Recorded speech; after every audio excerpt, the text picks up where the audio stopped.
Corinne Rousseau est secrétaire dans une entreprise de production de câbles. À sa grande satisfaction, elle a récemment intégré le service qualité. Son nouveau poste lui plaisait. Il lui donnait plus d'ouverture sur l'entreprise. Les audits internes lui faisaient découvrir des services de l'entreprise qu'elle ne soupçonnait même pas. Elle avait mis des noms sur des visages qu'elle croisait depuis des années, mais qu'elle n'avait réellement connus que grâce à ses nouvelles fonctions. En plus, son job lui évitait d'être vissée à son bureau toute la journée.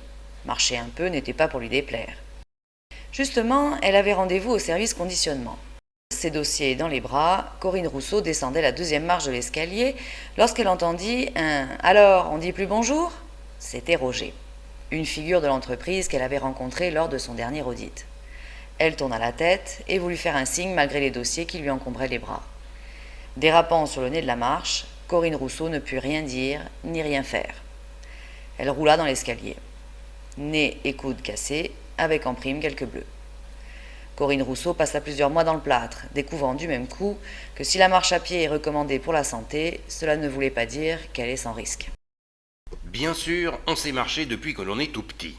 On sait tellement le faire d'ailleurs que l'on a fini par occulter complètement toute la complexité du phénomène.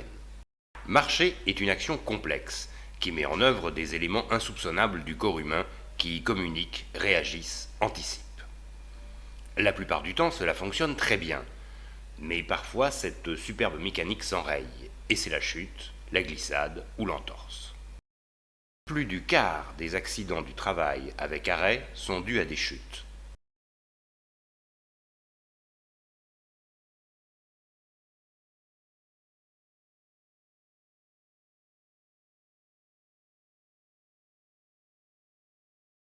Pour bien comprendre les risques liés au déplacement à pied, il faut passer par un peu d'anatomie, ou plutôt de biomécanique.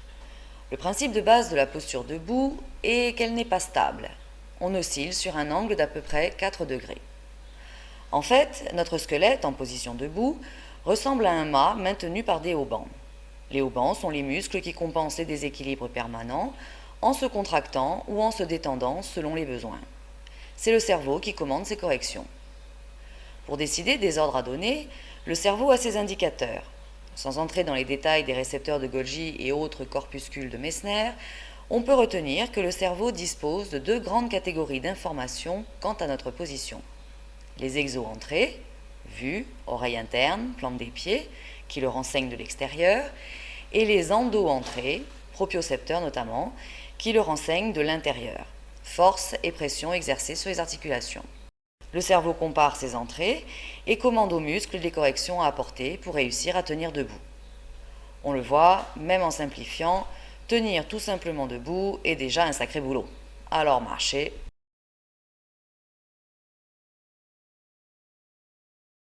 Le seul contact avec le plancher des vaches, en position debout, ce sont les pieds. Tout le but du jeu consiste à maintenir le centre de gravité dans la zone de soutien, au milieu des 2 pieds. On le sent bien d'ailleurs lorsqu'on se penche en avant. Pour un minimum d'effort, on a tendance à basculer les fesses en arrière pour maintenir le centre de gravité au milieu des pieds. Si on s'avance trop, on constate qu'automatiquement, le corps compense en exerçant une pression sur les orteils, comme pour nous renvoyer en arrière. Dans l'autre sens, on sentira la pression au niveau des talons.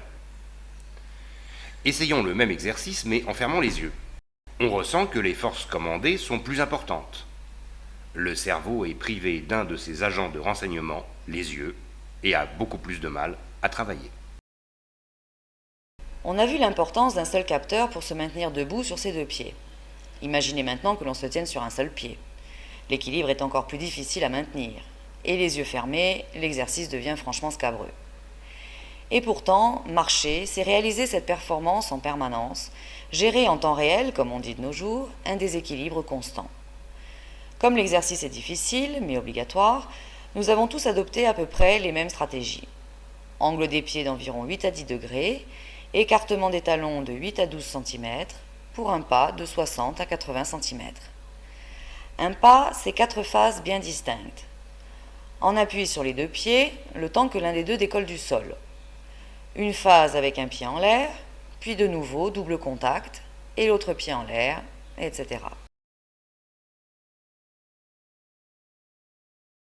Pour maintenir ce que l'on pourrait appeler l'équilibre permanent des chutes qui caractérisent la marche, le cerveau commande les efforts aux muscles qui agiront principalement sur 3 articulations: la cheville, le genou et la hanche. Ajoutons que les capteurs des articulations sont plus rapides que ceux de la vue ou de l'oreille interne. Non seulement vue et oreille interne sont plus lents à transmettre les informations, mais en plus, ils mettent un certain temps à se remettre d'un traumatisme, comme un éblouissement ou un tournoiement. Nous avons terminé l'énoncé des données du problème. Nous allons pouvoir en déduire les principales règles à suivre pour éviter glissades, trébuchages, perte d'équilibre et leur cortège de bleus, fractures, entorses et autres élongations.